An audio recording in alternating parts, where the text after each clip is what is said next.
கர்த்தருடைய பரிசுத்த நாம சோத்திரம். ஆண்டவருடைய நாமம் மகிமைப்படட்டும். இந்த உயிர்த்தெழுந்த அந்த காலை பொழுதிலே வந்திருக்கிற உங்களையும் இதை காண்கின்ற தேவனுடைய பிள்ளைகள் ஒவ்வொருவருக்கும் இயேசு கிறிஸ்துவின் நாமத்தினாலே வாழ்த்துக்களையும் நன்றிகளையும் தெரிவித்துக் கொள்கிறேன். அல்லேலூயா, அல்லேலூயா. இன்றைக்கு வேத தியானமாக லூக்காவின் புஸ்தகம் 18ஆம் அதிகாரம் 42ஆம் வசனம். இயேசு அவனை நோக்கி நீ பார்வை அடைவாயாக, உன் விசுவாசம் ரட்சித்தது என்றார். அல்லேலூயா, அல்லேலூயா. கர்த்தருடைய பரிசுத்த நாம சோத்திரம். நாம எல்லாரும் பார்வை அடைய போகிறோம். அல்லேலூயா, அல்லேலூயா. உங்களுடைய விசுவாசத்தின்படியே இன்றைக்கு தேவன் பார்வையை தரப்போகிறார். அல்லேலூயா. கர்த்தருடைய பரிசுத்த நாம சோத்திரம். எல்லாத்துக்கும் ஒரு சந்தேகம் வரும், என்னன்னா பாஸ்டர் இன்னைக்கு பார்வை எல்லாரும் நல்லா தானே கண்ணு இருக்கு, எல்லாத்துக்கும் பார்வைனா சூப்பரா இருக்க, இதுல போய் என்ன பார்வைன்னு? பிரியமான சகோதரனே சகோதரியே, பார்வை என்பது பூமிக்குரிய பார்வை உங்களுக்கு நல்லா இருக்கு, ஆவிக்குரிய பார்வையாக ஆவிக்குரிய கண்களை ஆண்டவர் திறக்க போகிறார். அல்லேலூயா, அல்லேலூயா. எத்தனை பேர் விசுவாசிக்கிறீங்க என்னுடைய ஆவிக்குரிய கண்களை திறக்கணும்? அல்லேலூயா. கர்த்தருடைய பரிசுத்த நாம சோத்திரம். பிரியமான சகோதரனே சகோதரியே, ஆண்டவர் உன்னை அதிசயங்களை காண பண்ணுவேன் என்று சொன்னார். அல்லேலூயா. நீ அதிசயங்களை காணும்படியாக உன் கண்கள் என்ன செய்யணும்? திறக்கப்படணும். அதனால்தான் உன்னை அதிசயங்களை காண பண்ணுவேன் என்று கர்த்தர் சொன்னார். அல்லேலூயா. அதனால்தான் ஆண்டவர் சொன்னார், நீ பிரமிக்கத்தக்க அதிசயமாய் உண்டாக்கினபடினால் நீ அதிசயங்களை செய்யக்கூடிய இடத்துல இருக்கிற, அதிசயங்களை காணும்படியான இடத்துல இருக்கிற. அல்லேலூயா. கர்த்தருடைய பரிசுத்த நாம சோத்திரம். ஆண்டவருடைய நாமம் மகிமைப்படட்டும். அதனால்தான் வேதத்துல சங்கீதம் புஸ்தகம் 119ஆம் அதிகாரம் 18, உமது வேதத்தில் உள்ள அதிசயங்களை பார்க்கும்படிக்கு என் கண்களை திறந்தள்ளும். பிரியமான சகோதரனே சகோதரியே, நம்மளுடைய எல்லா தேவனுடைய பிள்ளைகள் இயேசு கிறிஸ்துவை ஏற்றுக்கொண்டு இயேசுவை நம்பி ஆலயத்துக்கு வந்திருக்கிற இன்றைக்கு வந்து இந்த செய்தியை கேட்டுக்கொண்டிருக்க அனைத்து பேர்களுக்கும் தேவன் ஆவிக்குரிய கண்களை திறக்க போகிறார். அல்லேலூயா. இந்த ஆவிக்குரிய கண்கள் அதிசயங்களை காணும்படியான ஆவிக்குரிய கண்களை ஆண்டவர் திறக்க போகிறார். ஏனென்றால் நீ அதிசயமாய் உண்டாக்கப்பட்ட ஒரு மனிதன், சாதாரண மனிதன் அல்ல. சாதாரண மனிதன் இந்த கேட்டுக்கு பின்னால் இருப்பாங்க. உலகத்தில் பல பேர் பல விதத்தில் இருந்துட்டு இருப்பாங்க. நீ ஆண்டவரை ஏற்றுக்கொண்டு நீ இந்த இடத்துக்கு நீ வந்திருக்கிறன்னா தேவன் உன்னை அதிசயமாய் உண்டாக்கி இருக்கிறார். அல்லேலூயா. கர்த்தருடைய பரிசுத்த நாம சோத்திரம். இந்த கண் நம்ம திறக்கப்படணும். இந்த கண் திறக்கப்படும் போதெல்லாம் என்ன நடக்கும்னா அற்புதங்களும் அதிசயங்களும் நாம கண்டு கொள்ளலாம். அல்லேலூயா. அதிசயங்கள் நம்ம வாழ்க்கையில, நம்ம குடும்பத்தில், நம்ம சபையில் அற்புத அடையாளத்தை நம்ம காணணும் அப்படின்னு சொன்னால் நம்மளுடைய கண் என்ன செய்யப்பட வேண்டியிருக்கு? திறக்கப்பட வேண்டியிருக்கு. கர்த்தராகிய இயேசு கிறிஸ்து இந்த பூமியில் வந்த போது முதல் வேலையை என்ன சொன்னார்னா, அவரை குறித்ததான தீர்க்க தரிசனம் உரைக்கப்பட்டது, அது நிறைவேறிச்சு. இருளில் இருக்குதான ஜனங்கள் வெளிச்சத்தை கண்டார்கள் என்ற தீர்க்க தரிசனம் நிறைவேறும்படியாக இயேசு கிறிஸ்து இந்த ஊழியத்துக்கு வந்தார். அல்லேலூயா. இருள்னா அவங்க என்ன இருளியா இருந்தாங்க? இல்லை பிரியமானவர்களே. பகலில் நல்ல சூரியன் இருக்கு, இரவுல நிலவு இருக்கு, அதுக்கு மேலே விளக்குகள் வைக்கப்படுகிறது, தீ பந்துகள். அந்த காலத்தில் விளக்கு எரியும்படியாக நிறைய ஆயுதங்கள். இன்றைக்கு மின்சாரத்தில் லைட்டு போட்டுக்க போல அங்கேயும் அப்பமும் நல்ல விளக்கு எரியும்படியாக வெளிச்சம் கொடுக்கப்பட்டது. ஆனாலும் அவங்களுடைய கண்கள் வெளிச்சத்தை காணாதபடிக்கு இருளில் இருந்தது. அந்த இருளிலிருந்து வெளியே வந்து வெளிச்சத்தை காணும்படியாக, வெளிச்சத்தை காணும்படியாக தான் இயேசு கிறிஸ்து இந்த பூமிக்கு வந்தார். அல்லேலூயா, அல்லேலூயா. கர்த்தருடைய பரிசுத்த நாம ஸ்தோத்திரம். ஆண்டவருடைய நாமம் மகிமைப்படட்டும். பிரியமானவர்களே, மத்தேயு சுவிசேஷத்தில் ஒரு அழகான ஒரு வசனம் இருக்கு. மத்தேயு 6ஆம் அதிகாரம் 22, 23 படிங்க. சரீரத்தின் விளக்காய் இருக்கிறது. உன் கண் தெளிவாய் இருந்தால் சரீரம் முழுவதும் வெளிச்சமாய் இருக்கும். கெட்டதாய் இருந்தால் உன் சரீரம் முழுவதும் இருளாய் இருக்கும். இப்படி உன்னிலுள்ள வெளிச்சம் இருளாய் இருந்தால் அவ்விருள் அவ்வளவுக்கு அதிகமாய் இருக்கும். நமக்கு எது தேவையோ இல்லையோ, என்ன தேவை இருக்கு? கண்ணு தேவை இருக்கு. அல்லேலூயா. கண்ணுக்காக பிரயாசப்படுகிறவர்கள் நிறைய பேர். அதனால தான் கண்ணில் ரேச குறைபாடு இருந்துன்னா உடனே நம்ம கண்ணாடி போட்டுக்கிறோம். இந்த கண்ணை தெளிவாக்கும்படியாக பல முயற்சி நம்ம எடுத்துக்கிறோம். அல்லேலூயா. உன் கண்ணு தெளிவாக இருந்தா என்னவா இருக்குமா? வெளிச்சமாக இருக்குமா? உன் கண்ணு கெட்டதாக இருந்துன்னா சரீரம் முழுவதுமாய் என்னவா இருக்குமா?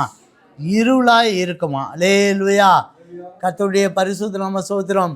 முழு சரீரத்தையும் ஆவி ஆத்மா சரீரம் முழுவதுமாய் ஆட்டி படைக்கிற ஒரே ஒரு ஆயுதம் என்னது? கண்ணு. பிரியமானவர்களே, அல்லேலூயா. ஒரு இத்தினோண்டு கண்ணு தான், இத்தினோண்டு கண்ணு. அந்த கண்ணு முழு உலகத்திலையும் முழு சரீரத்தையும் ஆட்கொள்ளும்படியாக இந்த கண் செயல்படுகிறது. அந்த கண்ணு தெளிவாக இருந்துச்சுன்னா வெளிச்சமாக இருக்கும், கிட்டதாக இருந்துச்சுன்னா இருளாய் மாறி போயிடும். பிரியமான சகோதரி சகோதரிய, அதனால தான் பிசாசு இந்த கண்ணை ஃபோக்கஸ் பண்ணுறான். எவ்வளவு தூரம் சூழ்நிலைகளுக்கு நீங்கள் வந்தாலும் தான் அந்த கண்ணை வச்சு பிசாசு உங்களை அடிமையாக்கிடுவோம். அல்லேலூயா, அல்லேலூயா. நீங்கள் வேதத்தில் நீங்கள் அடிமை எந்த ரூபத்தில் நீங்கள் அடிமையானாலும் அதுக்கு முதல் ஆயுதம் என்னது? கண்ணு. அல்லேலூயா. அந்த கண்ணை வச்சு தான் நீங்கள் என்ன செய்கிறீங்க? அடுத்த பகுதிக்கு நீங்கள் உதாரணத்துக்கு நீங்கள் இச்சையின் பாவத்துக்கு நீங்கள் போகிறதா இருந்தால் முதல் எடுத்த உடனே கண்ணை பார்ப்பீங்க. பார்த்த செகண்டில் அடுத்து கொஞ்சம் கொஞ்சமாக அடுத்து கொஞ்சம் கொஞ்சமாக இருதயத்துக்கு கொண்டாடுவீங்க. அப்படியே மனசெல்லாம் ஓடும்.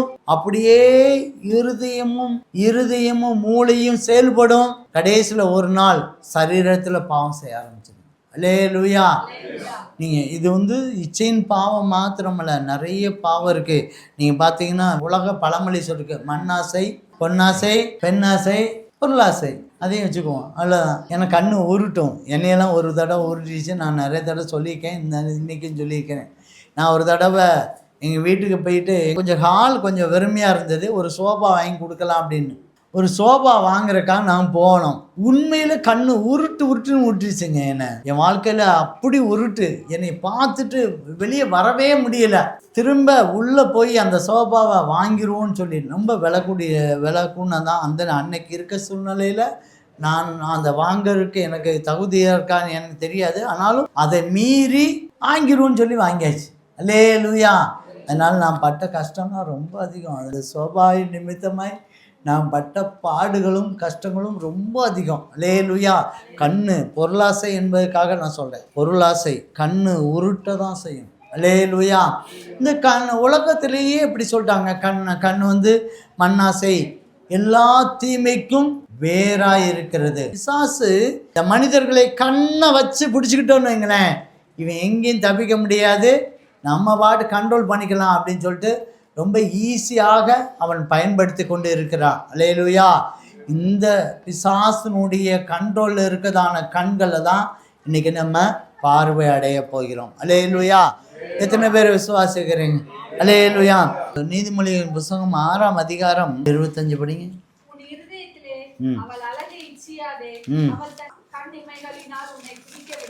பாருங்க, அவள்னா பாவம், பிசாசு. அவளுடைய கண் இமையினால உன்னை பிடிக்க கூடாதுன்னா உன் கண்ணும் அவன் கண்ணும் நினைச்சக்கூடாது, சந்திக்கவே கூடாது. அல்லேலூயா, அல்லேலூயா. நான் அடிக்கடி சொல்லக்கூடிய காரியம் அதுதான். இந்த உலகம் இன்னைக்கு ரொம்ப இதாக இருக்குது. ஆண்கள் பெண்கள் இப்போ ரோட்டில் போகும்போது ஆடைகள் பல விதத்தில் கண் ஒரு மாதிரி போயிடும். நம்ம கையில் வச்சிருக்க ஃபோன்லேயே கூட விளம்பரங்கள் பார்த்தீங்கன்னா மோசமான விளம்பரங்கள் சர்வ சாதாரணமாக இன்னைக்கு உலகத்தில் வந்து கொண்டு இருக்கு. அல்லேலூயா. கர்த்தருடைய பரிசுத்த நாம ஸ்தோத்திரம். இந்த கண்ணில் நம்ம பார்க்காம இருக்க முடியாதுன்னா கீழே குனிஞ்சிக்கிட்டே நடக்க முடியாது. கீழே குனிஞ்சிட்டே நடந்தால் என்ன நடக்கும்? யார்கிட்டயா போய் மோதுவோம், இல்லை கீழே விழுவோம். அல்லேலூயா. கர்த்தருடைய பரிசுத்த நாம ஸ்தோத்திரம். அப்போ நம்ம ரோட்டை பார்த்து தான் போக வேண்டியிருக்கு. ரோட்டில் நிறைய நடக்கும், அதையும் பார்க்க வேண்டிய சூழ்நிலை இருக்கும். ஆனால் ஒரு தடவை பார்த்துட்டா பிரச்சனை இல்லை.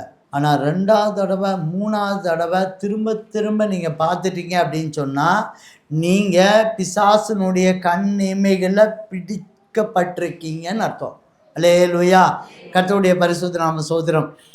ஒரு சகோதரன் இப்படி போகிறான், எதிர்த்த மாதிரி ஒரு சகோதரி வருது. 2 பேரும் கிராஸ் பண்ணும்போது ஒருவர் பார்க்க வேண்டிய சூழ்நிலை பார்த்துட்டோம். அதோட கடந்து போயிட்டான்னு சொன்னால், இந்த சகோதரன் அடுத்து கடந்து போயிட்டான்னு சொன்னால் ஒன்றும் நடக்காது.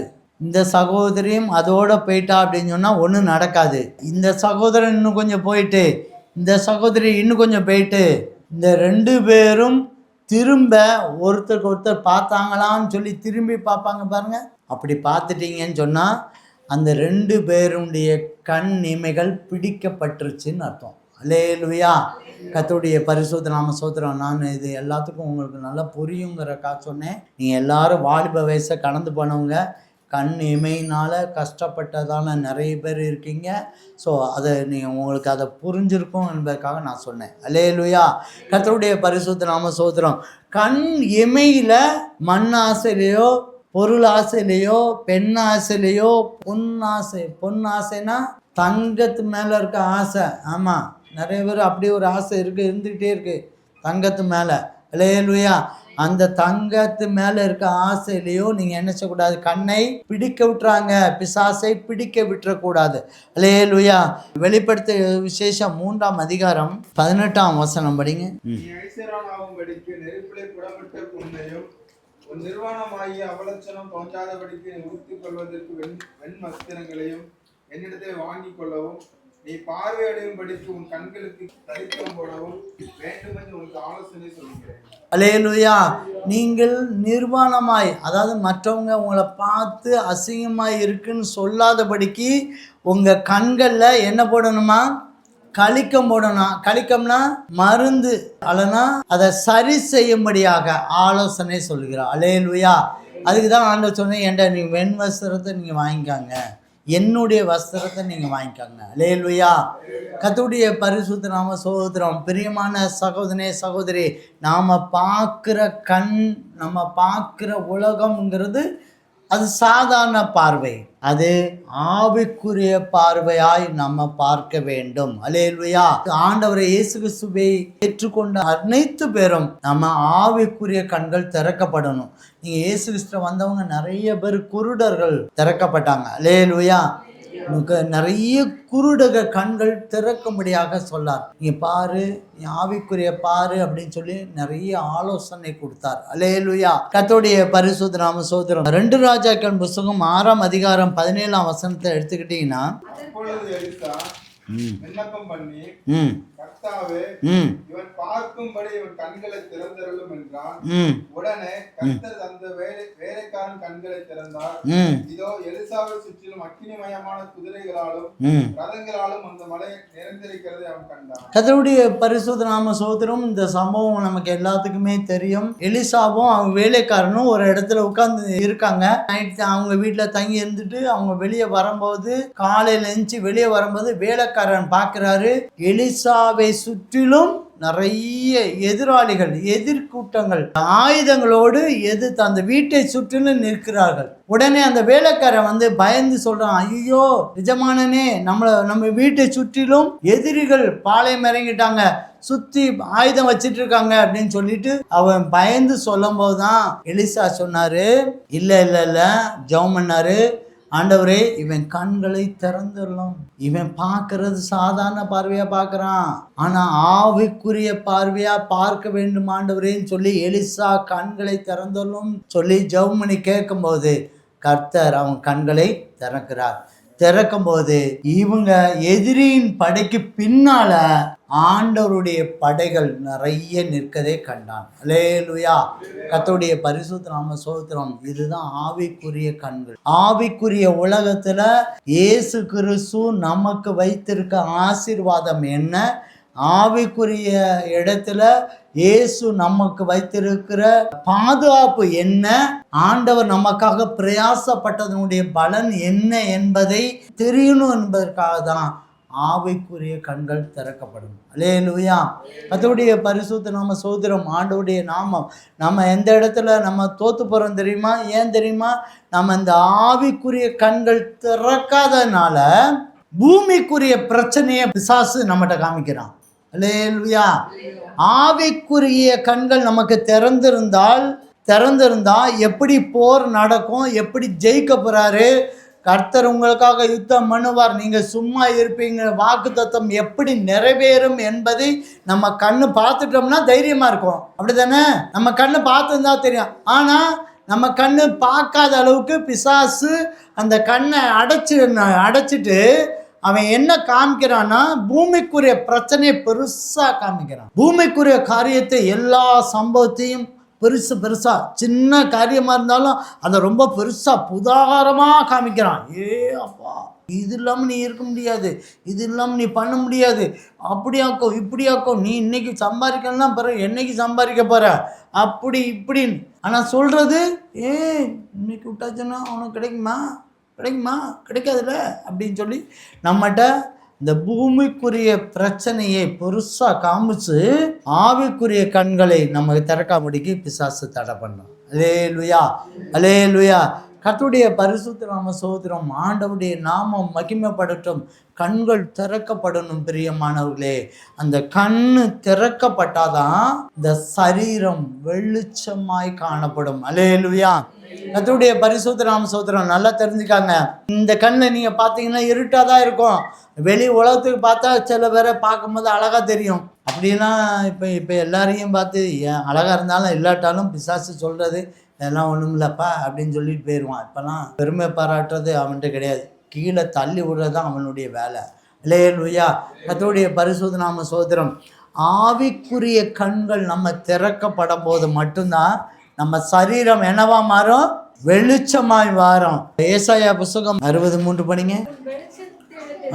உன் வெளிச்சத்தினத்துக்கு ஜாதிகளும் உதிக்கிற உன் ஒளியினிடத்துக்கு ராஜாக்களும் நடந்து வருவார்கள். ஆவிக்குரிய கண்கள் திறந்தாச்சுன்னா நம்ம சரீரம் என்னவா மாறும்? வெளிச்சமா மாறும். வெளிச்சத்தின் இடத்துல ஜாதிகளும் மக்களும் கடந்து வருவாங்க, ராஜாக்களும் கடந்து வருவார்கள். அல்லேலூயா. கர்த்தருடைய பரிசுத்த நாம சோதரம். ஆசீர்வாதம் வரும். பிரியமான சகோதரி சகோதரி, மனுஷங்க நம்மகிட்ட வந்தால் என்னங்க ஆசீர்வாதம்? சபைக்கு வந்தால் மட்டும்தான் ஆசீர்வாதம். சபைக்கு ஆத்மா வந்தால் அது ஒரு ஆசீர்வாதம். தனிப்பட்ட முறையில் எனக்கு மனுஷன் வந்தால் என்னங்க ஆசீர்வாதம்? சகோதரி, இயேசு கிறிஸ்துக்கே மனிதனுடைய கண்களில், மனிதனுடைய தயவுல அதிகமாய் விருத்தி அடைந்தார். லூக்காயின் புத்தகம் 2 கடைசி படிங்க.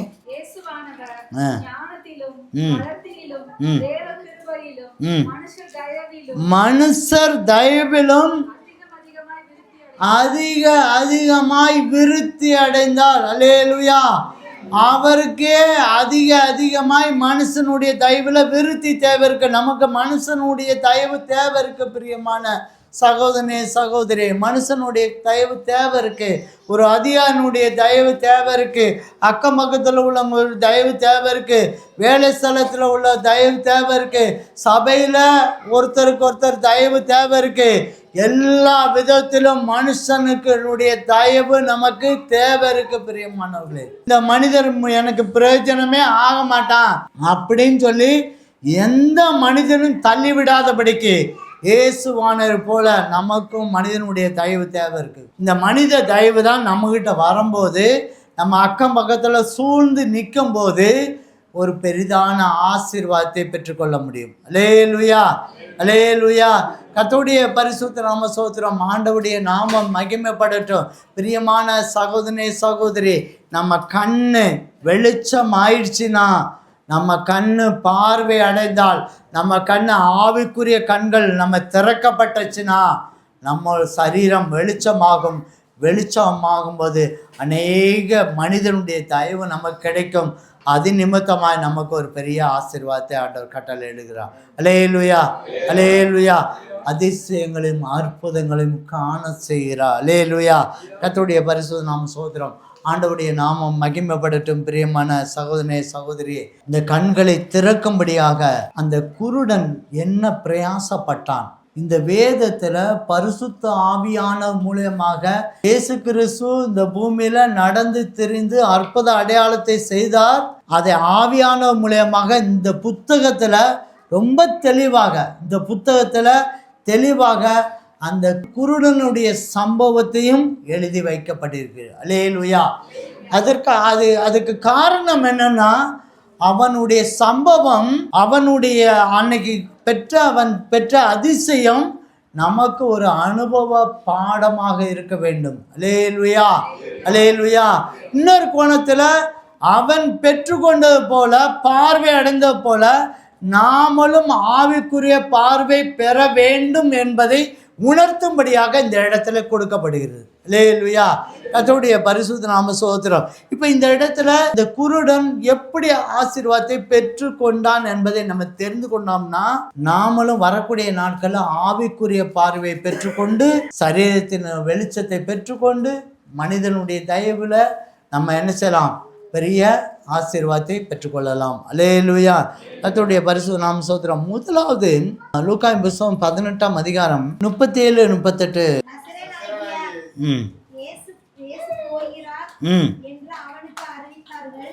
அப்பொழுது அவன், இயேசுவே தாவீதின் குமாரனே, எனக்கு இரங்கும் என்று கூப்பிட்டான். முன் நடப்பவர்கள் அவன் பேசாமல் இருக்கும்படி அவனை அதட்டினார்கள். அவனோ, தாவீதின் குமாரனே, எனக்கு இரங்கும் என்று மிகவும் அதிகமாய் கூப்பிட்டான். முதலாவது ஒரு காரியத்தை அவனுடைய அந்த குருடனுடைய சம்பவத்தில் நாம் கற்றுக்கொள்ள வேண்டியது ஒரு காரியம் இருக்கு. பிரியமானவர்களே, அவன் என்ன செய்றான், இயேசு கிறிஸ்து போகிற வழியில், இந்த வழியில் இயேசு கிறிஸ்து வருகிறார் என்பதை அறிந்து கொண்டான். அல்லேலூயா. அது நிமித்தமாக தான் நாம் ரட்சிக்கப்பட்டோம். அல்லேலூயா. இயேசு கிறிஸ்து இந்த பாதையில், நம்மளுடைய பாதையில், நாம் இருக்கிற பாதையில் இயேசு கிறிஸ்து இருக்கான்னு சொல்லிட்டு தான் நம்ம இயேசு கிறிஸ்துவை ஏற்றுக்கொண்டோம். அல்லேலூயா. அப்படி தானே முதலாவது என்ன செஞ்சோம், ரேசா கூப்பிட்டோம். பிதாவே இறங்கும், ஆண்டவரே இறங்கும். அவன் கூப்பிட்ட மாதிரியே தாவீதின் குமாரனே இறங்கும் சொல்லி கூப்பிட்றான். இப்படி கூப்பிட்ட உடனே முன் நடப்போரும் பின் நடப்போரும் என்ன செஞ்சாங்க, அதட்டினாங்க. அல்லேலூயா. கர்த்தருடைய பரிசுத்த நாம ஸ்தோத்திரம். நீங்க சபைக்கு வரணும், ஆண்டவர்கிட்ட வந்து ஒரு ஆசீர்வாதத்தை, இயேசு கிறிஸ்து வந்து ஆசீர்வாதத்தை பெறும்படியாக அவன் கூப்பிடுனா, பின்னால போறவங்க அதட்ட ஆரம்பிக்காங்க. சபையிலும் அதட்டுவாங்க, வெளியும் அதட்டுவாங்க. ரொம்ப ஓவரா போயிட்டு இருக்க. இயேசுவோடு கிட்ட நெருங்க கூடாதபடிக்கு அநேக சக்திகள் உன்னை சொல்லிக்கிட்டே இருக்கும். நீ ஆலயத்துக்கு அந்த சைடு போகாத, நீ அங்கே போனா அப்படி, இங்கே போனால் இப்படி, அவங்க சொன்னாங்க, இவங்க சொன்னாங்க. நீ என்ன நினைப்பீங்க, எங்கள் மாமனார் சொன்னாங்க, எங்கள் மாமியார் சொன்னாங்க, எனக்கு எங்கள் அண்ணன் சொன்னாங்க, எங்கள் பெரியம்மா பையன் சொன்னாங்க, எனக்கு ஒரு சகோதரர் சொன்னாங்க. எங்கள் அந்த தெருவில் எங்கள் பெரியம்மா பையன் இருக்கான், அவன் எப்பவும் பார்த்துக்கிட்டே இருப்பான். சர்ச்சை வாசல்லே பார்த்துட்டே இருப்பான். யார் வர்றாங்கன்னு பார்த்துட்டு இருப்பான். அவனுக்கு என்ன பொழுதுன்னு வேலையே கிடையாது. அவனுக்கு 24 மணி அவனுக்கு என்ன வேறு வேலை இல்லை. நம்ம சர்ச்சையே பார்த்துட்டு இருக்கிறது தான் வேறு வேலையா அவனுக்கு. ஆனால் பிசாசு நம்மளை எப்படி சொல்ல வைக்கிது பாருங்க. இயேசுவோடு கூட நெருங்காதபடிக்கு, ஞாயிற்றுக்கிழமை ஏங்க வரல, அங்கே எங்கள் சொந்தக்காரங்க இருக்காங்க, பார்த்துருவாங்க. இயேசுவோடு நெருங்காதபடிக்கு. ஏன்னா இயேசுகிட்ட நெருங்கினா நம்ம கண்ணு திறந்துரும், ஆசீர்வாதத்தை பெற்றுக்கொள்ளலாம். அல்லேலூயா. நம்ம இயேசுவோடு நெருங்கினால் கண்டிப்பாக நம்ம ஆசீர்வாதத்தை பெற்றுக்கொள்ளணும்னு பிசாசுக்கு நல்லா தெரியும். அதனால தான் அவன் கிட்ட நெருங்கக்கூடாதபடிக்கு அதட்டிக்கிட்டே இருக்கான். சொந்தக்காரங்க மூலயமா அதட்டுறாங்க, சபையில் அறகுற விசுவாசி மூலயமா இருக்காங்க. நான் நம்ம சபையில் வேற ஒரு இடத்துல விசுவாசி இருக்கும்போது ரொம்ப டீப்பாலாம் போகாதீங்க, ரொம்ப டீப்பாக போகும், ஒரு அளவாக போதும், அது போதும். இதெல்லாம் அட்வைஸ் பண்ணக்கூடிய நிறைய பேர் இருக்காங்க. அளவாக போதும். ஆண்டவரோடு கூட ரொம்ப இருந்தீங்கன்னா பிசாசு அப்படி என்ன சொல்லலாம் தெரியுமா, என்ன சொல்லுவான், நிறைய போராட்டத்தை நீ சந்திப்ப. நீ ஆண்டவரோடு நெருங்கி நின்னுட்டானா நீ நிறைய போராட்டத்தை நீ சந்திப்ப, பிசாசு சொல்லுவான். ஆனால் வேதம் என்ன சொல்லுது, நீ கிட்ட போயிட்டனா அவருடைய ஆசீர்வாதத்தை பெற்றுக்கொள்ளலாம். இந்த குருடன் என்ன பண்ணான்னு தெரியுமா, அதட்டின உடனே என்ன சொன்னான், இன்னும் அதிகமாய் கத்துனான். ஏன்னா அவனுக்கு தெரியும் இன்னைக்கு நான் ஒரு ஆசீர்வாதத்தை எப்படி பெற்றணும்? இன்னைக்கு விட்டுட்டான்னு சொன்னால் என்னைய கொண்டு போய் இயேசுகிட்ட கொண்டு போய் விடுவதற்கு ஆள் கிடையாது. இன்னைக்கு ஒரு சந்தர்ப்பம், ஏன் தெருவில், ஏன் வீட்டு முன்னால் இயேசு கிறிஸ்து வாராரு, இதை நான் பயன்படுத்தணும். இன்னும் அதிகமாய் கத்தினான். அந்த சத்தத்தை கேட்டு ஆண்டவர் உடனே என்ன செய்தா தெரியுமா? இங்கே வா, நீ வா அப்படின்னு சொல்லி கூப்பிட்டு ஆண்டவர் அவனுக்கு அற்புதத்தை செய்தார். அல்லேலூயா, அல்லேலூயா. நீங்கள் சத்தத்தை கேட்டுட்டு பிசாசுனுடைய வஞ்சகத்தை போயிட்டுட்டு ஆண்டவரோடு நெருங்கினா அது வந்துங்க போயிங்கன்னு சொல்கிற பிசாசுனுடைய சத்தம், அந்த மனிதர்களை நீ அப்படி பேசுனாங்கன்னு சொன்னால் பியூராக அது பிசாசுனுடைய ஆளுகையில் இருக்க மனிதர்கள் சொல்லக்கூடிய சத்தம். அல்லேலூயா. நீ ஆண்டவரோடு கிட்ட போக போக தான் ஆசீர்வாதத்தை பெற்றுக்கொள்ள முடியும். அல்லேலூயா. அந்த குருடன் நாம் பார்வை அடையணும். அவன் எதுக்காக பார்வை அடைஞ்சான் அப்படின்னா, அவன் கிட்ட நெருங்கி போனான். அல்லேலூயா. அவன் சத்தத்தை உயர்த்தினான். அவன் சத்தம் இயேசுனுடைய காதுக்கு எட்டும்படியாக. அல்லேலூயா. இன்னைக்கு நம்மகிட்ட சொல்கிறோம், நல்லா ஜெபம் பண்ண நேரத்தில் நல்லா கற்றுங்க. சனிக்கிழமெல்லாம் ரொம்ப கத்துவேன் நான். எப்படியா நல்லா சத்தம் பண்ணுங்க, நல்லா ஆண்டவர்கிட்ட கேளுங்கன்னு. சில பேர் அந்த அபிஷேக கூட்டத்தில் கூட சத்தமாக போடுறதில்ல, சிலர் நல்லா சத்தமாக போடுறீங்க. அல்லேலூயா. நல்லா சத்தமாய் வீட்டில் கூட அந்த சத்தமாக ஆண்டவர்கிட்ட பேச முடியாதுங்க. நம்ம இருக்கிற ஆலயத்தில் சத்தமாய் நம்ம என்ன செய்யலாம்? ஆராதிக்கலாம், நம்ம சத்தத்தை உயர்த்தலாம். அல்லேலூயா. கர்த்தருடைய பரிசுத்த நாம ஸ்தோத்திரம். இரண்டாவதாக லூக்காயின் புத்தகம் 18ஆம் அதிகாரம் 41ஆம் வசனம்.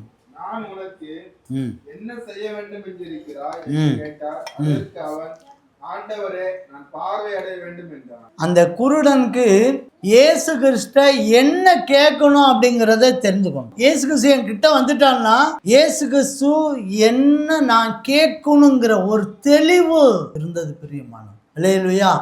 அவன்கிட்ட ஒரு தெளிவு இருந்தது. பிரியமான சகோதரி, அவனுக்கு நிறைய ஆப்ஷன் இருந்தது தெரியுமா? அவனுக்கு நிறைய ஆப்ஷன் இருந்தது.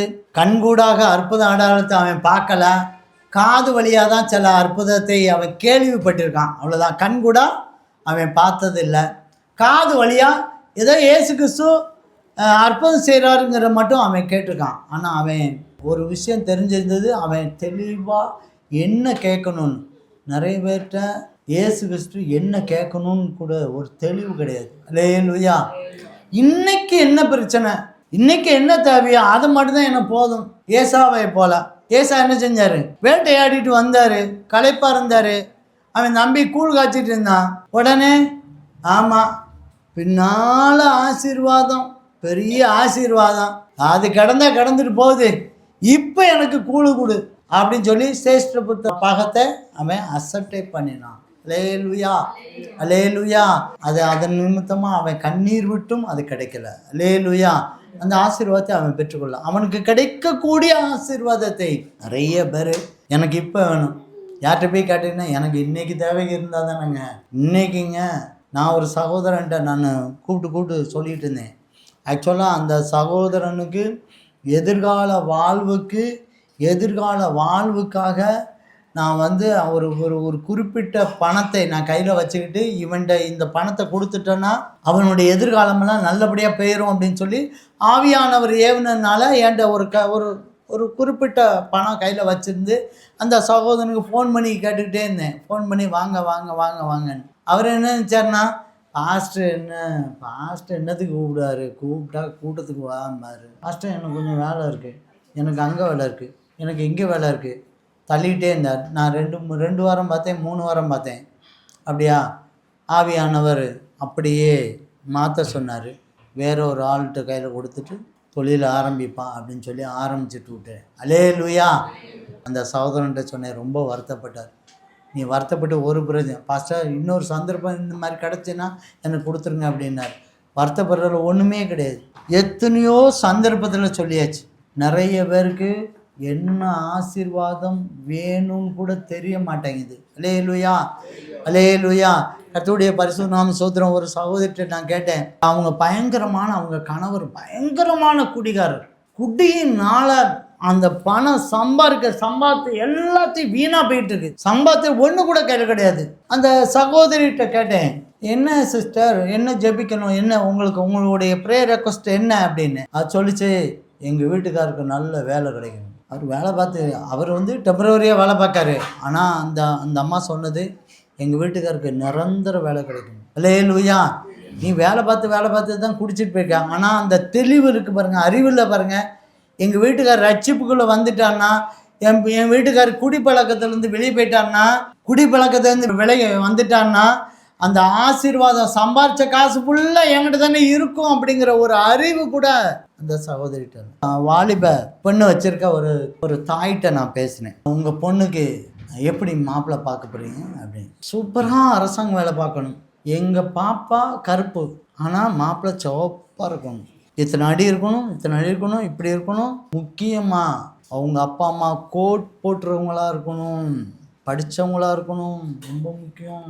அவங்க படிச்சிருக்கணும், அவங்க கோட்லாம் போடணும். இப்படியாக அவங்களுடைய மனநிலை. ஏன்னா மாப்பிள்ளை பார்க்கணும், ஒரு நல்ல மாப்பிள்ளை, குணமாக இருக்கணும், பொண்டாட்டி பிள்ளைகளை நல்லபடியாக நடத்தணும், அடிக்கக்கூடாது, நல்லா குடிக்கிடி இருக்கக்கூடாது அப்படிங்கிற ஒரு எண்ணம் இல்லை. இவங்க எதிர்பார்க்கறது என்னது, ஆம்பளை பையன் வச்சுருக்க அம்மா மாட்டின்னு கேட்டேன். சரி, பொம்பளை பிள்ளைய அம்மா தான் அப்படி கொஞ்சம் இப்படி இருக்காங்க போல இருக்குது. ஆம்பளை பையன் வச்சுக்கோங்க, கொஞ்சம் தெளிவாக இருப்பாங்க. பொண்ணு அழகாக இருக்கணும். என் மகனுக்கு எல்லா வேலையும் செஞ்சு கொடுத்துடணும், ஒன்றும் இல்லாமல் செஞ்சு கொடுக்கணும். நான் மனசுக்குள்ளே நினச்சிக்கிட்டேன், ரொம்ப சிம்பிள். அந்த அம்மாட்ட சொல்ல முடியல. ஒரு 5000 ரூபா கொடுத்து வேலைக்காரையை வச்சுட்டான்னா அவனுக்கு எல்லா வேலையும் செஞ்சு கொடுத்துரும். அல்லேலூயா. கர்த்தருடைய பரிசுத்த நாம ஸ்தோத்திரம். பெற்றோர்கள் என்ன கேட்கணுங்கிற அறிவு இல்லை, ஆனால் குருடனாக இருக்கவனுக்கு என்ன கேட்கணுன்ட்டு அறிவு இருந்துச்சு. அவனுக்கு நிறைய ஆப்ஷன் இருந்துங்க. பாஸ்டர், அண்ணா இயேசுவே, எனக்கு சாப்பாட்டுக்கு வழி இல்லாமல் இருக்கேன், ஏதாவது சாப்பாட்டுக்கு வழி வாசல் செய்யுங்க. ஏன்னா இயேசு பின்னால் ஒரு கூட்டம் இருக்குது, கையில் காசு இருக்கும், சொல்லியிருக்கலாம். பாஸ்டர், ஏசப்பா, என்ன இந்த ஊரில் இருக்கேன், எங்கள் சொந்தக்காரங்க அந்த ஊரில் இருக்காங்க, இனி அந்த ஊரில் கொண்டு போய் விட்டுறதுக்கு யாரையாவது சொல்லுங்கள், சொல்லிக்கலாம்ல. ஏசப்பா, நான் ரொம்ப கஷ்டப்படுறேன், ஏதோ 1 மாதமோ 2 மாதமோ நான் சாப்பிட்ற அளவுக்கு கொஞ்சம் காசு இருந்தால் கொடுங்க, கேட்டுக்கலாம்ல. அவனுக்கு நிறைய ஆப்ஷன் இருந்ததுங்க, அவனுடைய தேவைகள் நிறைய இருந்துச்சு. ஆனால் அவன் ஒன்று தெரிஞ்சுக்கிட்டான், நான் பார்வை அடைஞ்சிருச்சுன்னா, எனக்கு மட்டும் கண்ணு திறந்துச்சுன்னா, நான் உழைச்சி நான் சம்பாரித்து என் வாழ்க்கையை நான் சந்தோஷமாக வாழ்க்கை நடத்துவேங்கிற நினைப்பில்லை. நான் 2 மாதத்துக்கு முன்னால் கூட ஒரு சகோதரிகிட்ட, நான் ஒரு வாலிப பொண்ணு கூட நான் பேசினேன், கொஞ்சம் மாதத்துக்கு முன்பதாக. அந்த பெண்ணிட்ட நான் பேசிகிட்டு இருந்தேன். அந்த பிள்ளைக்கு வயசு கிட்டத்தட்ட திருமண வயசே வந்துருச்சு. சொல்லுமா உன்னுடைய ப்ரேயர் கஷ்டக்குள்ளன்னு சொல்லுங்க. பாஸ்டர், எனக்கு வேலை தான். சரி, கல்யாணம் வேலை இருந்தால் தானாக வந்துடும். அல்லேலூயா. கர்த்தருடைய பரிசுத்த நாம ஸ்தோத்திரம். வேலை இருந்தால் தானாக வந்துடும்.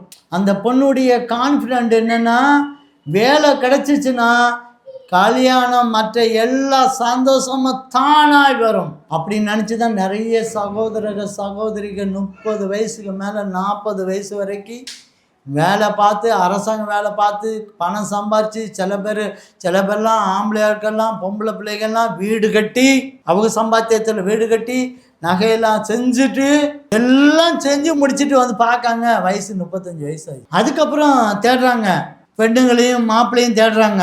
அப்போ 25 வயசில் மாப்பிள்ளை கிடைக்காதா எனக்கு? உங்கள் வயசு என்ன? 35. அநேகர் பண்ணுற தவறு நீங்கள் பண்ணிட்டீங்க. எந்த நேரத்தில் எந்த ஆசீர்வாதத்தை நீங்கள் அனுபவிக்கணும், பெற்றுக்கொள்ளணுங்கிற விஷயத்தை தெளிவாக இருக்கணும். எந்த நேரத்தில் நீங்கள் சம்பாதிக்கிறது வயசு நாள் முழுக்க சம்பாதிச்சாதாங்க நீங்கள் காசு, நீங்கள் சம்பாரித்து தான் ஆகணும். சம்பாரிச்சா தான் சாப்பிட முடியும். சம்பாதிக்காமல் எப்படி சாப்பிட முடியும்? நீங்கள் சம்பாதிக்கணும், நீங்கள் நகை போட்டு வைக்கணும், நீங்கள் எல்லாமே நகை போட்டு வீடு வைக்க செட்டில் ஆகி எல்லாம் போய் நீங்கள் உட்கார்ந்த பிறகு தான் என்னுடைய திருமண வாழ்க்கை அப்படின்னு சொன்னால் அது வராது. உங்கள் வயசு கடந்து போச்சு, நீங்கள் தேடுறீங்க. அப்போ சின்ன பொண்ணு கிடைக்காதா? 40 வயசு 35 வயசு சகோதரர்கள்லாம் நிறைய பேர் கேட்காங்க, 25 வயசில் பொண்ணு எனக்கு கிடைக்காதா? எப்படி கிடைக்கும்? எந்த நேரத்தில் இயேசுகிட்ட என்ன கேட்கணுமோ நீங்கள் அதை கேட்டுக்கணும். நீங்கள் இயேசுகிட்ட தான் வந்தீங்க, எனக்கு வேலை வேணும், பணம் வேணும், எனக்கு அந்த பணம் வேணும், தொழில் வேணும், எனக்கு அது வேணும், சம்பாத்தியம் வேணும்னு சொல்லி ஓடி ஓடி ஓடி உழைக்கிறீங்க. ஆனால் என்ன வேணும்னு சொல்லி கேட்கல நீங்கள். இந்த குருடன் ரொம்ப தெளிவாக இருந்தான். எனக்கு பார்வை வேணும், பார்வை வேணும், எனக்கு ஆவிக்குரிய பார்வை வேணும். நீங்கள் கேட்டிருந்தீங்கன்னா, ஆவிக்குரிய ஆசீர்வாதத்தை கேட்டிருந்தீங்கன்னா உங்களுக்கு பூமிக்குரிய ஆசீர்வாதத்தை ஆண்டவர் கொடுத்துருப்பார். நீங்கள் கேட்டதெல்லாம் ஓடி ஓடி உழைக்கிறதுக்கு பணத்தையே கேட்டிங்கன்னா அந்த பணம் இன்னைக்கு உங்களுக்கு ஒரு பிரயோஜனமும் இல்லாமல் போச்சு. கர்த்தருடைய பரிசுத்த நாம ஸ்தோத்திரம்.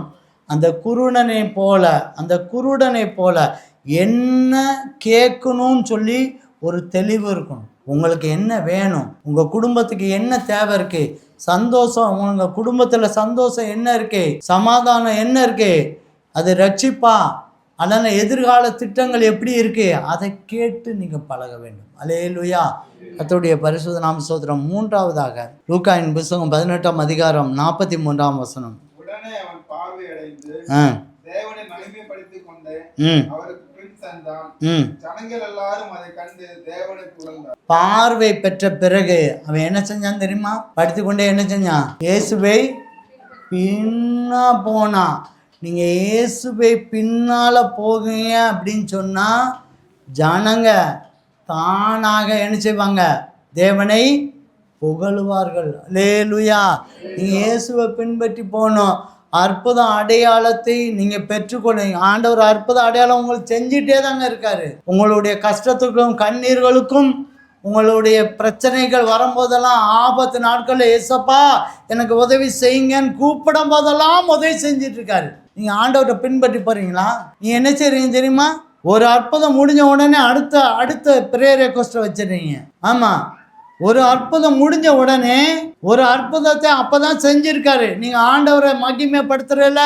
ஆண்டவர் எனக்கு உதவி செஞ்சாருக்கு 4 பேர்ட்ட சொல்கிறது கிடையாது, எதுவுமே கிடையாது.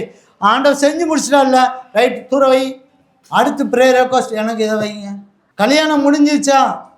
கல்யாணம் முடிக்கிற வரைக்கும் எனக்கு நல்ல மணமகன் வேணும். மணமகன் வந்த பிறகு ஒரு சாட்சி சொல்லுவோம். இல்லை அடுத்த ரெக்வஸ்ட்டு உடனே அழுதுகிட்டே, ஐயோ ஊருக்காரங்க எல்லாரும் கேட்குறாங்க எனக்கு கற்பத்தின் கனி. ஒரு மாதத்துலேயே அழுக வந்துருச்சு. ஒரு மாதத்தில் நீங்கள் தேவனை எப்போ மகிமைப்படுத்த போகிறீங்க? சில பேர்லாம் ரொம்ப ஞானவான்கள், ரொம்ப இப்போ படித்த பிள்ளைகள்லாம் ரொம்ப ஞானவான்கள். பாஸ்டர், ஒரு சகோதரி சொல்லுவாங்க, பாஸ்டர் இதெல்லாம் ஒரு பெரிய வேலையா பாஸ்டர், இதை விட பெரிய பெரிய அதிசயங்கள் செய்யணும் பாஸ்டர். அவர் எல்லாம் செஞ்சு மொத்தமாக சாட்சி சொல்லுவேன். எப்போ சாட்சி சொல்லுவேன்? கல்யாணத்துக்கு ஜெபம் பண்ணுவேன், பிள்ளை பிறகுக்கு ஜெபம் பண்ணுவேன், பிள்ளை பிறந்தவொடனே என்ன செய்வேன்? நல்ல ஸ்கூலில் சேர்க்கணும்னு சொல்லிட்டு ஜெபம் பண்ணுவேன். அப்படி தானே? என் பிள்ளைய நல்லா வளர்க்கணும், ஸ்கூலில் நல்லா படிக்கணும், என்னைய மாதிரி படிக்கணும், என்னையை விட கொஞ்சம் அதிகமாக படிக்கணும்னு சொல்லி. அடுத்து திருமணம், அடுத்து பேரம்பேத்தி, அடுத்து பேரம்பேத்தினுடைய உன்னுடைய ப்ரேயர் ரெக்வஸ்ட்டு இதோட என் ப்ரேயர் ரெக்வஸ்ட் முடிஞ்சிருச்சு, என் ஜப விண்ணப்பங்கள்லாம் முடிஞ்சு போச்சு, இனிமே ஃபுல்லாக என் ஆயுசு காலம் முழுக்க தேவனை துதிக்க தான் அப்படின்னு சொல்லி யாராலும் முடியுமா?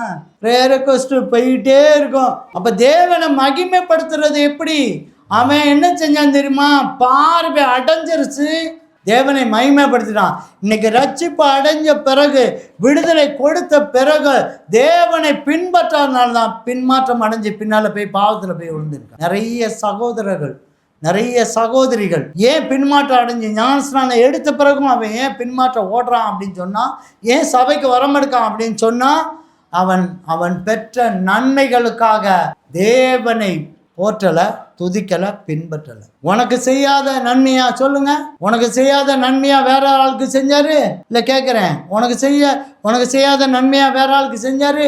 உனக்கு எவ்வளோ பாதுகாத்துருக்காரு, உன் நோய்களை குணமாக்கி இருக்காரு, ரோட்டில் திரிஞ்ச உன்னைய கொண்டு போய் சபைக்குள்ள வந்து பேண்ட் ஷர்ட் போட வச்சு அழகு பார்த்த வச்சாரு. நீ இயேசுவை பின்பற்றணும்ல, தேவனை துதித்து கொண்டே பின்பற்றினான், மகிமைப்படுத்தி கொண்டே பின்பற்றினான். நீ அப்படி பண்ணுனாதான் ஜனங்க பார்த்து பரவாயில்ல, எப்படி இருந்த ஒரு பையன் நீ பரவாயில்லையே நல்லா இருக்கானே அப்படின்னு ஜனங்களும் தேவனை புகழ்வார். உன்னைய கண்டு ஒரு பெரிய ஆச்சரியமான ஒரு ஊழியத்தை ஆண்டவர் தருவார்.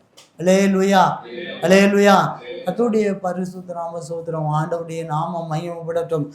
பெற்ற நன்மைகளுக்காக துதிச்சு பாடணும். ஆண்டவரோடு கூட நன்மைகள் உறவாடணும், ஆண்டவர்கிட்ட அழுகணும். ஆண்டவரே நன்றி, நான் ஏமாத்துறோம். கிடைச்ச நன்மை நன்றி ஆண்டவரே. ஆண்டவர் அதற்காக தானே உனக்கு இந்த ஆசீர்வாதத்தை கொடுத்தாரு. அதை சொல்லி சொல்லி சொல்லி சொல்லி நன்றி சொல்லணும். நான் அடிக்கடி சகோதரர் கூட்டத்தை ஜெபம் பண்ணும்போது சொல்லுவாங்க, பிரதர் 2 வீலர் மட்டும் கிடச்சிச்சின்னு வைங்களேன், சபைக்கு டான்னு 8:45 வந்துடுவேன். ஆண்டவர் வாகனத்தை டக்குன்னு கொடுத்துட்டாரு. எப்போவுமே 9:15 வர ஆள் 10 மணிக்கு வராங்க.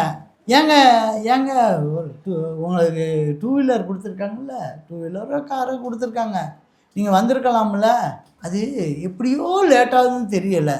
நீங்கள் ஆசீர்வாதம் வாங்குகிற வரைக்கும் தான் நீங்கள் உங்கள் வேகமும் உங்கள் ஜபமும் ரொம்ப இருக்கும். ஆசீர்வாதம் கொடுத்த உடனே இயேசு கிறிஸ்துவே நீங்கள் கொஞ்சம் வெளியே நில்லுங்க, நான் அப்புறம் தேவைப்படும் போது கரெக்டாக காலையும் வேலை கூப்பிடுவேன், நீங்கள் வரணும். அல்லேலூயா. அப்படி நிலமையில் இருக்கும். அல்லேலூயா. இவன் இந்த குருடனாக இருக்கிறவன் என்ன செஞ்சான்னா, அவன் பார்வை அடைந்து தேவனை மகிமைப்படுத்தி கொண்டே பின் சென்றான். அது நிமித்தமாய் அவனை வச்சு ஒரு பெரிய ஊழியம் கொடுக்கப்பட்டது அந்த தேசத்தில். நீங்கள் ஏன் மலை மேல் இருக்க பட்டணம், நீங்கள் வெளிச்சமாக இருக்கீங்க, நீங்கள் மலை மேல் இருக்க பட்டணமாக இருக்கீங்க, நீங்கள் அதிசயத்தை காண்பீங்க, நீங்கள் அதிசயமாக உண்டாக்கப்பட்டதான மக்கள். ஏன் ஆண்டவர் சொல்கிறாருன்னா, உங்களை வச்சு அநேக ஆண்டவருக்குள்ளாக சபைக்குள்ளாக வரணும் அப்படின்னு. அதுக்கு நீங்கள் என்ன செய்யணும், தேவன் செய்த நன்மைகளை மகிமைப்படுத்தி கொண்டே ஆண்டவரை பின் செல்ல வேண்டும். அல்லேலூயா. நிறைய பேர் அழுது வேலைக்கு வாங்கி கொடுத்துருவோம், வருமானமே இருக்காது, அது பரவாயில்ல ஏதோ ஒரு வேலையை பார்த்து கொடுத்துருவோம் அப்படின்னு சொல்லிட்டு வேலை பார்த்து கொடுத்தவொடனே அது வரைக்கும் கரெக்டாக சர்ச்சுக்கு வர்றவங்க வேலை கிடைச்ச உடனே சர்ச்சுக்கு வர மாட்டாங்க. கேட்டால் அது ஓனரு தரமடைக்காருங்க. ஏங்க நீங்கள் வேலைக்கு போகும்போதே ஞாயிற்றுக்கிழமை எனக்கு லீவ் வேணும்னு சொல்லி கேட்டிருக்கணும்ல. நீங்கள் வேலைக்கு போகும்போதே நான் கிறிஸ்தவங்க, ஞாயிற்றுக்கிழமை எனக்கு லீவ் கொடுத்தா நான் வேலைக்கு வரேன் கேட்டுக்கணும்ல. கேட்டுட்டான் அவன் தந்துட போகிறான், அல்லனா மாட்டேன்னு சொல்லிக்க போகிறான் வேற ஒருத்தாள். உங்களுக்குன்னு ஞாயிற்றுக்கிழமை லீவ் கொடுக்குற ஒரு வேலையை ஆண்டவர் ஆயத்தம் பண்ணி தந்துருப்பார்ல, தருவாரா தர மாட்டாரா? தருவார். அப்போது நம்ம கேட்குறத ரொம்ப தெளிவாக கேட்டால் மட்டும்தான் கிடைக்க முடியும். அல்லேலூயா. கர்த்தருடைய பரிசுத்த நாம ஸ்தோத்திரம். இவன் இயேசு கிறிஸ்துவை மகிமைப்படுத்தி கொண்டே என்ன செஞ்சான், பின் சென்றான். ஆண்டவரை பின் சென்று மகிமைப்படுத்தி கொண்டே இருந்தான். அவன் பின் சென்ற நிமித்தமாய் என்ன நடந்ததுன்னா, ஜனங்கள் எல்லாரும் அதை கண்டு தேவனை புகழ்ந்தாங்க, ரட்சிப்படைஞ்சாங்க, ஆண்டவரை பின்பற்றினாங்க, ஆண்டவரை புகழ்ந்தாங்க. சோத்திர பலியிடுறவன் தேவனை மகிமைப்படுத்துகிறான், அவன் ரட்சிப்பின் வழியை கண்டுபிடிக்கிறான்னு சொல்லி வேதம் சொல்லுது. சோத்திர பலியிடுகிறவன் தேவனை புகழ்ந்துட்டாலே அவன் ரட்சிப்பின் வழியை கண்டுபிடிக்கிறான்னு அர்த்தம். சங்கீதம் 50ஆம் அதிகாரம் கடைசி வசனத்துல சொல்லப்படுகிறது, அதை மட்டும் படிங்க. சோத்திர பலியிடுகிறவன் என்னை மகிமைப்படுத்துகிறான், தன் வழியை செவ்வாய்ப்படுத்துகிறவனுக்கு தேவனுடைய ரட்சிப்பை வெளிப்படுத்துவேன் என்று சொல்கிறார். தேவனை மகிமைப்படுத்துகிற ஒரு மனிதனுக்கு ரட்சிப்பின் வழியை தேவன் என்ன செய்றாரு, காண்பிக்கிறார். அவனுடைய பாவத்தை, அவனுடைய அக்கிரமத்தை, மீறுதலை, தப்பு இந்த இடத்துல இருக்குது, நீ இது பண்ணக்கூடாது, இது செய்ய அப்படின்னு சொல்லி உணர்த்தும்படியாக ஆவியானவர் கிரியை செய்து அவனுடைய வழியை என்ன செய்கிறாரு, செவ்வாய்ப்படுத்துகிறார். அல்லேலூயா. அந்த நம்ம கண்ணு ரொம்ப முக்கியமானது. இந்த கண்ணை பிசாசு எந்த ரூபத்திலும் பார்வை அடையாதபடிக்கு அவை எல்லா ரூபத்திலும் கட்டி போட்டு ஆவிக்குரிய பார்வை அடாதபடிக்கு ஏதாவது ஒரு ரூபத்தில் அதை கட்டி போட்டுடலான்னு பிசாசு கங்கணம் பட்டி கொண்டு இருக்கான். ஆனால் இயேசு கிறிஸ்து உங்கள் பார்வை அந்த கட்டுகளிலிருந்து ஆண்டவர் விடுதலையாக்கி உனக்கு பார்வை கொடுக்கும்படியாக விரும்புகிறார். இன்றைக்கு இயேசு கிறிஸ்து தான் வந்திருக்கிறார். உங்களுக்கு ஆவிக்குரிய பார்வையை திறக்கும்படியாக. ஆவிக்குரிய பார்வை உனக்கு வந்துருச்சுன்னு சொன்னால் நீ உன்னுடைய ஆசீர்வாதம் முழுமையாய் உன் கையில் கிடைக்கும். அல்லேலூயா. எப்பொழுது ஆவிக்குரிய ஆசீர்வாதம் நமக்கு கிடைக்குதோ அப்பொழுது பூமிக்குரிய ஆசீர்வாதம் அனைத்தும் உங்களுக்கு கிடைக்கும்.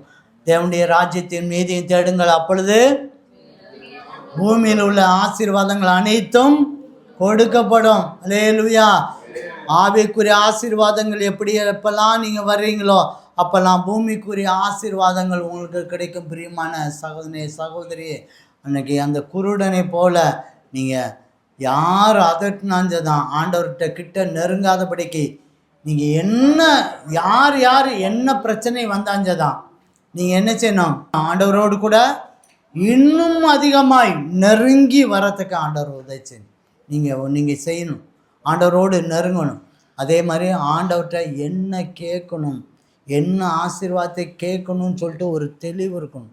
அல்லேலூயா, அல்லேலூயா. கர்த்தருடைய பரிசுத்த நாம ஸ்தோத்திரம். ஆண்டவர் உங்கள்கிட்ட வந்து கேட்டான்னா நீங்கள் என்ன கேட்பீங்கிறத ரொம்ப ஒரு தெளிவு இருக்கணும். ஆண்டவர் வரக்கூடிய நாட்களில் ஏதாவது பயிற்சி முகாம் வச்சா நான் வந்து கேட்குறேன் கண்டிப்பாக எல்லாத்துட்டையும். கண்டிப்பாக உங்கள்கிட்ட ஆண்டவர் கேட்டால் என்ன நீங்கள் என்ன கேட்பீங்க அப்படிங்கிறத நான் தெரிஞ்சுக்கலாம். அல்லேலூயா. அடுத்து நீங்கள் ஆண்டவர் கண்களை திறந்த பிறகு, அற்புதத்தையும் அதிசயத்தை செய்த பிறகு நீங்கள் ஆண்டவரை மகிமைப்படுத்தி கொண்டு அவருக்கு பின்னால் செஞ்சால் மட்டும்தான் ஆத்மா ஆதாயத்தை பண்ண முடியும். அல்லேலூயா. எல்லாரும் இன்னைக்கு எல்லோரும் நம்ம கேட்க போகிறோம், ஆண்டவரே எனக்கு பார்வை வேணும் ஆண்டவரே. எல்லாரும் கேட்போம். எல்லாரும் ஆண்டவரை நோக்கி, ஆண்டவரே ஆவிக்குரிய பார்வை எனக்கு வேணும், எனக்கு ஆவி. எல்லாரும் வாய்த்த சத்தம் கேட்கணும். ஆவிக்குரிய பார்வை எனக்கு வேணும் ஆண்டவரே, ஆவிக்குரிய பார்வை எனக்கு வேண்டும் ஆண்டவரே, ஆவிக்குரிய பார்வை எனக்கு வேண்டும் ஆண்டவரே. அன்னைக்கு எலிசாவின் வேலைக்காரர் கண்கள் திறந்தது போல, எலிசாவின் வேலைக்காரர் கண்கள் திறந்தது போல ஆண்டவரே என் கண்கள் திறக்கப்படட்டும், என் கண்கள் திறக்கப்படட்டும் ஆண்டவரே, என் கண்கள் திறக்கப்படட்டும் ஆண்டவரே, என் கண்கள் திறக்கப்படட்டும் ஆண்டவரே. நான் பார்வை அடைய வேண்டும், நான் பார்வை அடைய வேண்டும் ஆண்டவரே. நான் பார்வை அடைஞ்சிட்டா என் சரீரம் வெளிச்சமாகும். என் வெளிச்சத்துக்கு மனிதர்கள் வருவார்கள், என் வெளிச்சத்துக்கு ஆசீர்வாதம் கடந்து வரும், என் வெளிச்சத்துக்கு ஆசீர்வாதங்கள் கடந்து வரும். என் கண்கள் திறக்கப்படணும், நான் பார்வை அடையணும். எல்லாரும் வாயிலை திறந்து கேளுங்க, ஆண்டவரே நான் பார்வை அடையணும் ஆண்டவரே, நான் பார்வை. எனக்கு ஒரு ஆவிக்குரிய கண்கள் திறக்கப்படட்டும், எனக்கு ஆவிக்குரிய கண்கள் திறக்கப்படட்டும் ஆண்டவரே, ஆவிக்குரிய கண்கள் திறக்கப்படட்டும் ஆண்டவரே. இயேசு உங்களை பார்த்து ஆண்டவர் சொல்லுகிறார், நீ பார்வை அடைவாயாக. உன் விசுவாசம் உன்னை ரட்சித்தது, நீ பார்வை அடைஞ்சிட்ட, நீ பார்வை ஆண்டவர் திறந்துட்ட, உன் கண்களை திறந்திருக்கிறார். நீ விசுவாசம், விசுவாசத்தினால உன்னுடைய ஆவிக்குரிய கண்கள் திறந்தது. நன்றி ஆண்டவரே, ஆவிக்குரிய கண்கள் திறந்ததுக்காக நன்றி ஆண்டவரே. நான் உம்மை மகிமைப்படுத்துகிறேன், உன்னை மகிமைப்படுத்துகிறேன்